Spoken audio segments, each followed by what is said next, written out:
강아지가 발을 핥고 귀를 긁을 때 우리는 흔히 날이 더워서 그런가, 산책 다녀와서 뭐가 묻었나라고 생각하며 넘기곤 합니다.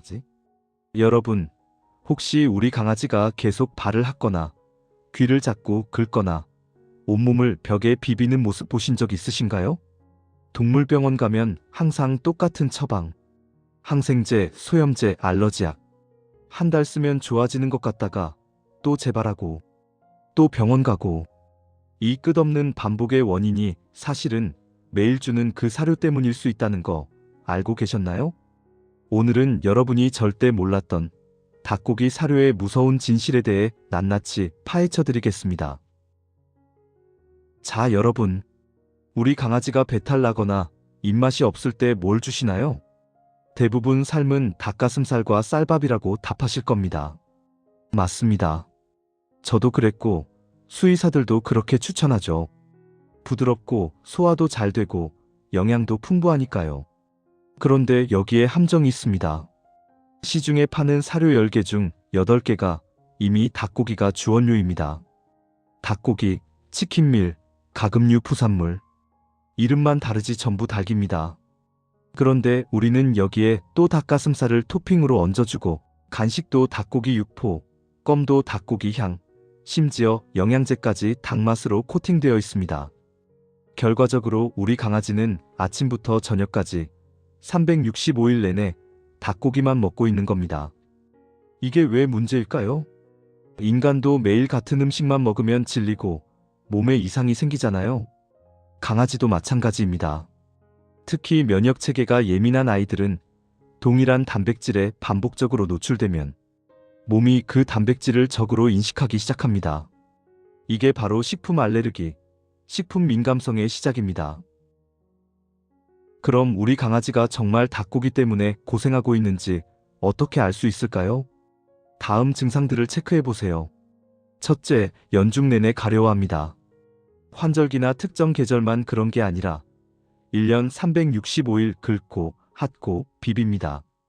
둘째, 귀 염증이 반복됩니다. 치료하면 좋아졌다가 한 달 뒤 또 재발하고 또 치료하고 끝이 없습니다. 셋째, 발을 집요하게 핥습니다. 발가락 사이가 빨갛게 변하고 침으로 젖어서 곰팡이까지 생기기도 합니다. 넷째, 입 주변 뼈, 겨드랑이가 빨갛습니다. 털을 헤치고 보면 피부가 울긋불긋, 마치 염증처럼 보입니다. 다섯째, 소화 문제도 함께 나타납니다. 무른 변, 가스, 가끔 구토. 이런 증상들이 계속 반복됩니다. 이 중 3가지 이상 해당된다면 여러분의 강아지는 지금 먹고 있는 사료 때문에 고생하고 있을 가능성이 매우 높습니다. 그럼 이제 어떻게 해야 할까요?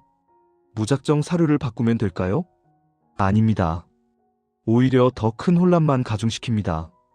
전문가들이 추천하는 체계적인 방법을 알려드리겠습니다. 1단계 관찰 일지 작성. 먼저 일주일 동안 우리 강아지가 먹는 모든 것을 기록하세요. 사료, 간식, 껌, 영양제, 심지어 훔쳐먹은 음식까지. 가려움증이 심했던 날과 비교적 괜찮았던 날도 함께 표시하세요. 패턴이 보이기 시작할 겁니다. 2단계 수의사와 제거 시기 시험 계획. 혈액 검사나 피부 검사로는 식품 알레르기를 정확히 진단할 수 없습니다. 유일하게 확실한 방법은 제거 시기 시험입니다. 우리 강아지가 평생 먹어본 적 없는 단백질 하나를 선택합니다. 연어, 오리, 양고기, 사슴고기, 캥거루 같은 것들이죠. 그리고 최소 8주에서 12주 동안 그 단백질로만 만든 사료만 급여합니다. 이 기간 동안은 절대적으로 다른 음식을 주면 안 됩니다. 간식도 안 되고, 가족이 몰래 주는 것도 안 되고, 맛이 첨가된 약도 안 됩니다. 철저하게 지켜야 정확한 결과를 얻을 수 있습니다. 3단계 점진적 전환. 사료를 갑자기 바꾸면 설사합니다. 이건 새 사료가 나빠서가 아니라 장내 미생물이 적응할 시간이 필요하기 때문입니다. 최소 7일에서 10일에 걸쳐 천천히 바꿔주세요. 첫 이틀은 기존 사료 75%, 새 사료 25%, 다음 이틀은 50대 50, 그 다음 이틀은 25대 75, 마지막으로 100%, 새 사료로 완전히 전환하는 겁니다. 민감한 아이들은 2주까지도 천천히 진행해야 합니다. 4단계 숨은 닭고기 제거. 여기가 진짜 함정입니다. 사료는 바꿨는데 간식에 닭고기가 들어있으면 소용없습니다. 시중 간식의 90%에는 닭고기나 치킨 향료가 들어갑니다. 덴탈검, 육포, 심지어 영양제 코팅까지. 성분표를 꼼꼼히 확인하고 단일 단백질 간식만 선택하세요. 그것도 지금 먹이는 사료와 같은 단백질로요. 5단계 오메가-3 보충. 오메가-3는 염증을 줄이고 피부 장벽을 강화시켜줍니다. 알레르기를 치료하는 건 아니지만 가려움증을 완화시키는데 도움이 됩니다. 연어 오일이나 피쉬 오일을 선택하되 반드시 신선한 것으로 구입하고 냉장 보관하세요. 산패된 오일은 오히려 독이 됩니다. 용량은 강아지 체중에 맞춰 수의사와 상담 후 결정하세요. 6단계 인내심 있게 관찰. 8주는 길게 느껴집니다. 하지만 이 기간 동안 증상이 50% 이상 개선된다면 그건 명확한 신호입니다. 그 다음 단계는 재도전 시험입니다. 다시 닭고기를 소량 급여했을 때 증상이 재발하면 확진입니다. 이제 평생 닭고기는 피해야 합니다. 닭고기가 원인으로 확인됐다면 이제는 다른 단백질로 생활하면 됩니다. 하지만 여기서도 주의할 점이 있습니다. 너무 자주 무작위로 바꾸면 안 됩니다. 한 가지 단백질로 최소 3개월은 유지하고 바꿀 때는 반드시 점진적으로 전환하세요. 오리, 연어, 양고기, 사슴고기. 이런 식으로 천천히 순환하면 장기적으로 새로운 알레르기 발생 위험도 줄일 수 있습니다. 여기서 정말 중요한 이야기를 하나 더 해야 합니다. 모든 가려움증이 음식 때문은 아닙니다. 환경 알레르기, 진드기, 벼룩, 곰팡이, 세균 감염. 피부 문제의 원인은 정말 다양합니다. 그래서 무작정 사료만 바꾸면서 몇 달을 허비하면 안 됩니다. 반드시 수의사와 함께 체계적으로 접근해야 합니다. 피부 검사, 기생충 검사, 세균 배양 검사 등을 통해 다른 원인들을 먼저 배제하고 그 다음 시기 시험을 진행하는 게 정석입니다. 만약 8주간 철저히 제거 시기를 했는데도 전혀 호전이 없다면 그건 음식이 원인이 아니라는 뜻입니다. 더 이상 사료를 바꾸며 시간을 낭비하지 말고 환경관리나 약물 치료 등 다른 방향으로 전환해야 합니다. 자, 오늘 내용을 정리해 볼까요? 닭고기는 나쁜 음식이 아닙니다. 문제는 우리가 무심코 매일매일 똑같은 단백질만 반복해서 먹인다는 것.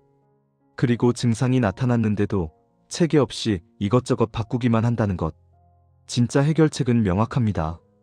관찰하고 기록하고 수의사와 계획을 세우고 8주 이상 철저히 실행하고 결과를 확인하는 것.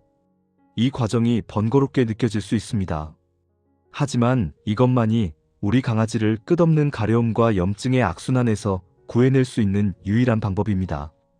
지금 이 영상을 보고 계신 여러분, 우리 강아지가 밤새 긁는 소리 때문에 잠 못 이루는 날들, 병원비 지출이 부담스러운 날들, 이제 끝낼 수 있습니다. 오늘부터 시작하세요. 관찰 일지를 작성하고 수의사 예약을 잡고 체계적인 계획을 세워보세요. 여러분의 강아지는 말을 못합니다. 하지만 그 가려움이 얼마나 괴로운지 우리는 알아야 합니다. 그리고 해결할 수 있습니다. 이 영상이 도움이 되셨다면 좋아요와 구독 꼭 부탁드립니다. 그리고 댓글로 여러분 강아지의 이야기를 들려주세요. 우리 애는 이런 증상이 있어요. 이렇게 해봤더니 효과가 있었어요. 이런 부분이 궁금해요. 여러분의 경험 하나하나가 다른 보호자들에게 큰 힘이 됩니다. 우리 강아지의 건강한 삶을 위해 멍신보감이 함께하겠습니다.